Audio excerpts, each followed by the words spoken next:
Meu nome é Ellen Juliane de Araújo, eu nasci em 12/2/87 e nasci em São Paulo mesmo. Eu cresci sem pai, éramos eu e 2 irmãs, e minha mãe criou a gente sozinha com a pedagogia.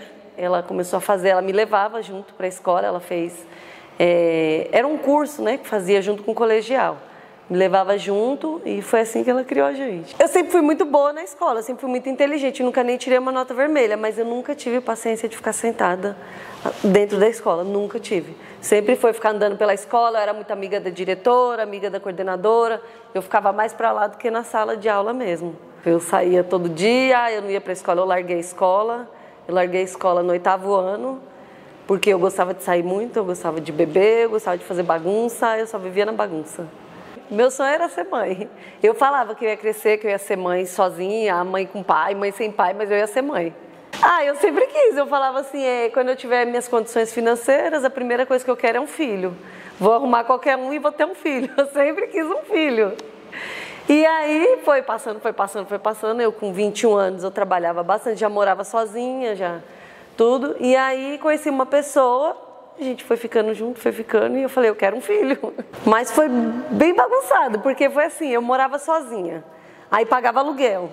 E ele, vamos dividir aluguel? Vamos. E a gente foi ficando, foi namorando, eu me apaixonei por ele. Ele era muito bom pra mim, mas eu queria um filho, e ele também, né? Então vamos ter um filho. Quando eu tive o G foi o amor da minha vida, então eu já não dava mais atenção para ele, eu só dava atenção para o G. E eu não sabia que eu tive o G, não sabia que o G era autista, não sabia que o G tinha nada. Tive muita dificuldade no parto, hoje em dia, assim, às vezes quando eu faço alguma entrevista em hospital, algum lugar, eles falam, pode ser por isso e ao mesmo tempo pode ser que não. Que ele pode eu tive essa dificuldade no parto, talvez por ele já ter o autismo, ou talvez o autismo dele foi no parto. O G tinha refluxo, ele não dormia, ele tinha muita cólica, ele não aguentava um barulho, porque a pior coisa dele é a questão do barulho. Não podia ninguém chegar em casa para conversar comigo desde quando ele nasceu. Ele nunca suportou barulho, então ele dava muito trabalho. E o pai dele brigava muito, porque o pai dele também era mais bagunceiro, que nem eu. A gente era muito bagunceiro até então. E aí acabou que não deu certo, a gente separou. E aí eu criei meu filho sozinha. Então, eu ensinava ele em casa, eu ensinei as letras, ensinei os números, ensinei cores em inglês. Aí eu fui colocar ele na escola, a gente tinha uma aquisição melhorzinha, o pai dele foi colocar no objetivo. Aí o diretor falava assim pra mim, ele é muito inteligente, ele tem um QI acima. Só que eu falava assim, só que o G não sabe brincar, o G não sabe conversar, ele não sabe interagir. Ele sabia falar tudo, igual um robozinho, mas não sabia conversar. E aí o diretor colocou ele numa sala especial, só que não me falou por quê. Só falava assim pra mim, leva ele no psicólogo. Foi se arrastando até os 7 anos isso daí. Aí nisso o pai dele faleceu, nisso eu não tive mais o poder aquisitivo que eu tinha. Aí comecei a procurar tudo no público. E aí no público eles não dão a atenção que deveria, né? Eles falam que é coisa da cabeça da mãe. A gente é muito maltratada, eu fui muito maltratada, humilhada.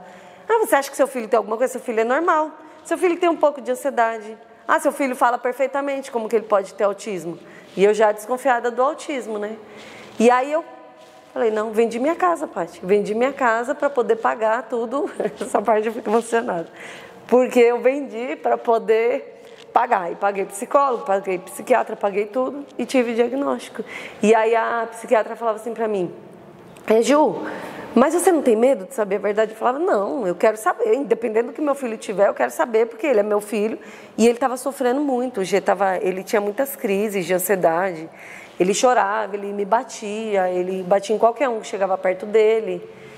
Mas aí conseguimos, tivemos o diagnóstico. Fez uma diferença extrema, me deu um negócio assim, eu falei, pronto, é isso que ele tem, vamos atrás.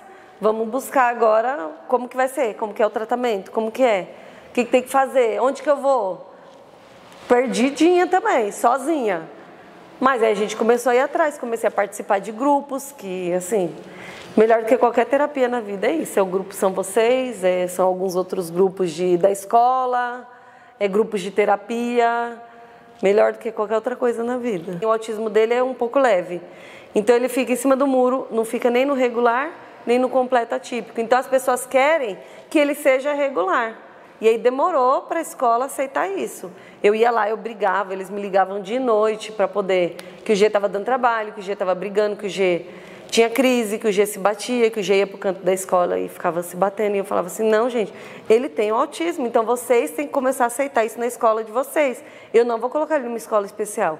Ele vai ficar aí, porque é onde ele cresceu, onde ele tem 2 amigos maravilhosos, que são típicos, e acompanham ele assim, e foi dito e feito.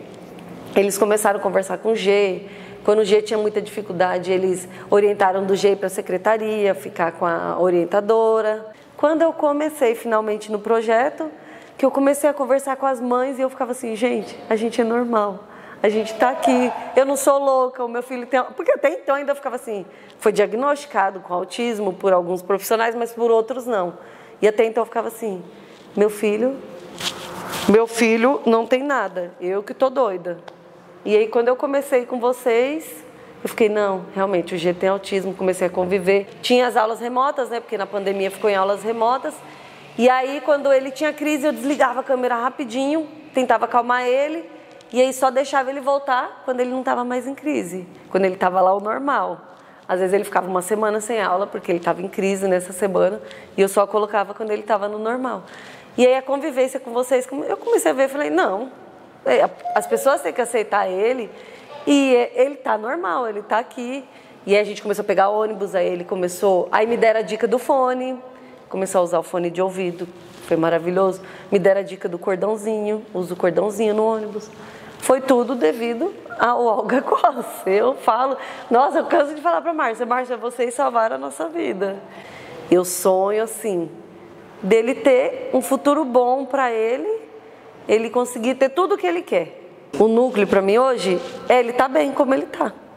Então, se ele ficar o resto da vida bem como ele tá assim, ele tá se sentindo bem, ele tá fazendo o que ele gosta, ele estuda o que ele gosta, ele tá na fase de ficar procurando o que ele vai querer fazer de profissão, eu apoio qualquer coisa, quer fazer isso, vamos, quer fazer aquilo, vamos.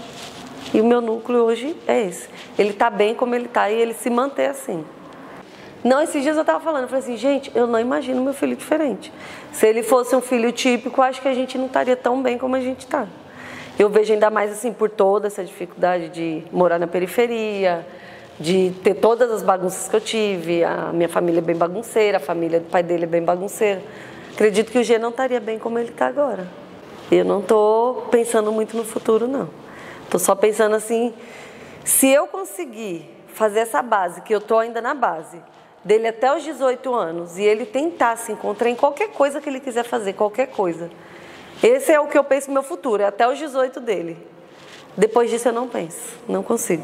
Estou assim pensando agora, que nem eu falei, entrei na pedagogia, meu futuro é esse, fazer a diferença, entrar, que nem você falou, a pedagogia é muito fraca, eles não ensinam a pessoa a estar no mundo real, a ajudar as crianças especiais que precisam mesmo. Eu vou entrar para mostrar como é que faz, para mostrar que eles colocam autistas e crianças com síndrome de Down na sala de aula e não ensinam. E eu sei que eles podem aprender tanto quanto o meu aprendeu. E o meu futuro é esse, tá lá, pegar no pé, ensinar o máximo que eles puderem, o que eles quiserem aprender, eu vou estar lá para ajudar. Eu acho que é tudo questão das pessoas aceitarem, né? Esse negócio assim do autismo. E da gente, é questão das pessoas aceitarem, as pessoas ver que ele não vai mudar, ele não tem que se enquadrar completamente na sociedade como a sociedade é. A sociedade tem que começar a enquadrar eles.